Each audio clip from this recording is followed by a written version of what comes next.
ఇది ఒక సంచలనంగా మారింది. బేసిక్గా దూకుడు స్వభావంతో ఉండే కోటమిరెడ్డి శ్రీధర్ రెడ్డి కూడా ఏకంగా తన ఫిజికల్గానే అంతం చేయాలని చూస్తున్నారని తెలియగానే సహజంగానే ఎవరికైనా కూడా కొంత ఆందోళన అనేది మొదలవుతూ ఉంటుంది. సో ఈ సందర్భంలో కోటమిరెడ్డి ఏం చెప్పబోతున్నారు, సో దాని గురించి మనతో మాట్లాడదాం.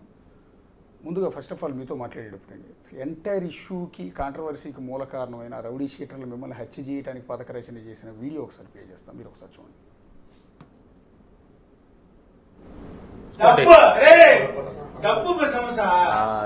చూసుకోండి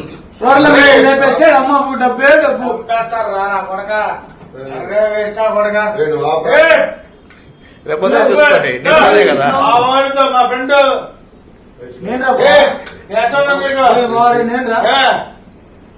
ఎన్ని స్టేషన్ రాలేదు, ఎన్నిసార్లు రాలేదు, ఎన్నిసార్లు పడలేదు నేను నీ కోసం. సరే పొద్దున చూసుకోండి, డబ్బు సమస్య చూసుకోండి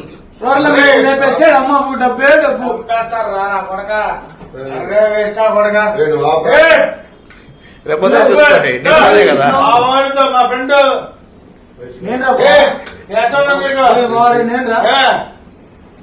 ఎన్ని స్టేషన్ రాలేదు, ఎన్నిసార్లు రాలేదు, ఎన్నిసార్లు పడలేదు నేను.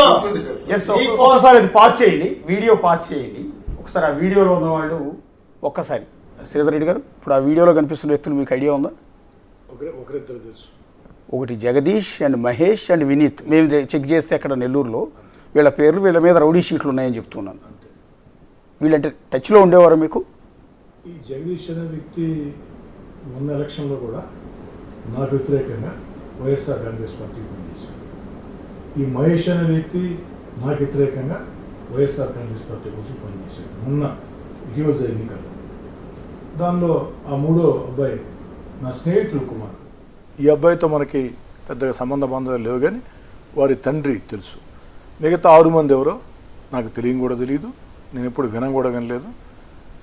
ఏదైతే ప్రధానంగా ఆ తీవ్రమైన ఆరోపణలు చేస్తున్నారో, హెచ్చరికలు అంటే తాగిన మైకమా మరొకటే అది పోలీసు విచారణలో తేలాలా. వారిద్దరూ మొన్న ఎలక్షన్లో వైఎస్ఆర్ కాంగ్రెస్ పార్టీ కోసం పనిచేశారు. ఆ వీడియోలు ఆ ఫోటోలు కూడా మీరు చెక్ చేసుకోవచ్చు. ఇప్పుడు ఆ వీడియోలో మాకు స్పష్టంగా వినిపించింది ఏంటి అంటే, రూరల్ ఎమ్మెల్యేలు లేపేస్తే డబ్బురా అని మంచం మీద పడుకున్న వ్యక్తి మీరు ఎవరైతే మీ స్నేహితుడు అంటూ ఉన్నారో, మీ స్నేహితుడు కొడుకు అని చెప్తున్నారు, అతను అన్నమాట. ఇతనేమో మహేష్ అనే వ్యక్తి ఏమంటున్నాడు, ఎస్ డబ్బే కావాలరా లేపేద్దాంరా అన్నట్టుగా ఇతను మాట్లాడుతున్నాడు. అరే నువ్వు ఆపురా అంటున్నాడు జగదీష్, రేపు చూసుకుందాం మాట్లాడుతూ ఉన్నాడు. అదే నేను అడిగేది, ఆ డబ్బు ఇస్తా ఉన్నది ఎవరు? ఆ వీడియోలో కేవలం ఒక కొన్ని సెకండ్ల పాటు వీడియో మాత్రం బయటకు వచ్చింది. అంతకుముందు జరిగిన చర్చ ఏంటి, తర్వాత జరిగిన చర్చ ఏమిటి? ఒకటి అశోక్ గారు, ఒకటి మీరు అర్థం చేసుకోండి. మీ ద్వారా రాష్ట్ర ప్రజలను మొత్తం కోరుతున్నా, కాసేపు నేను తెలుగుదేశం పార్టీయా శాసనసభ్యుడినా కాదా ఇన్ని పక్కన పెట్టండి.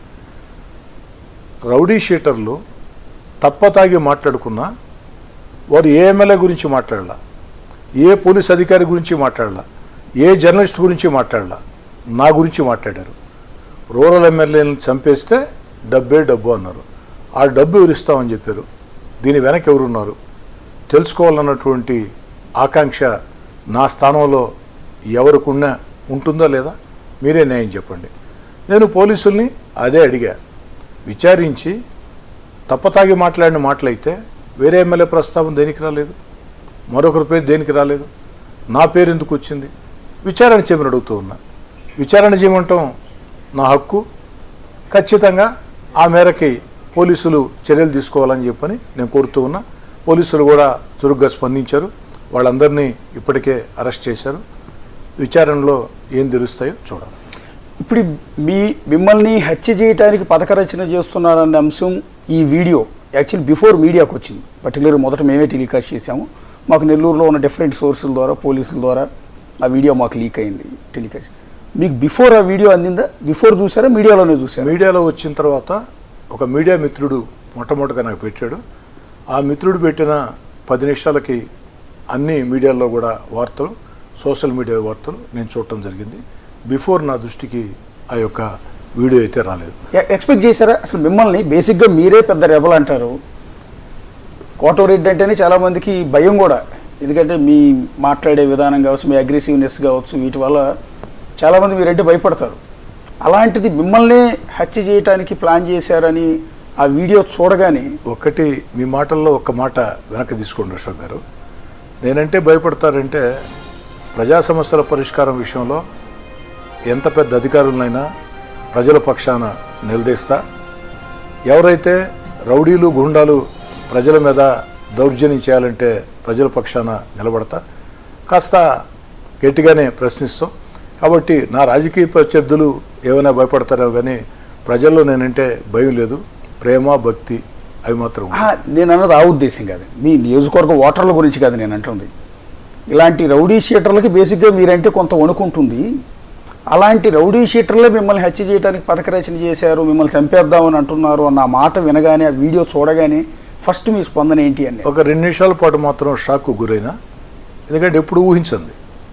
ఎందుకంటే అశోక్ గారు విఆర్ కళాశాలలో విద్యార్థి సంఘ అధ్యక్షుడిగా ఆనాడు విద్యార్థుల మీద 1986లో ఈ యొక్క నెల్లూరు నగరంలో ఉండే పేరు మోసిన రౌడీలు గుండాలు దౌర్జన్యం చేసి రౌడీని చేయాలని చూస్తే విద్యార్థులను సమీకరించి ఆ రౌడీల్ని తరిమి కొట్టినటువంటి, ఉరికించినటువంటి చరిత్ర నాది.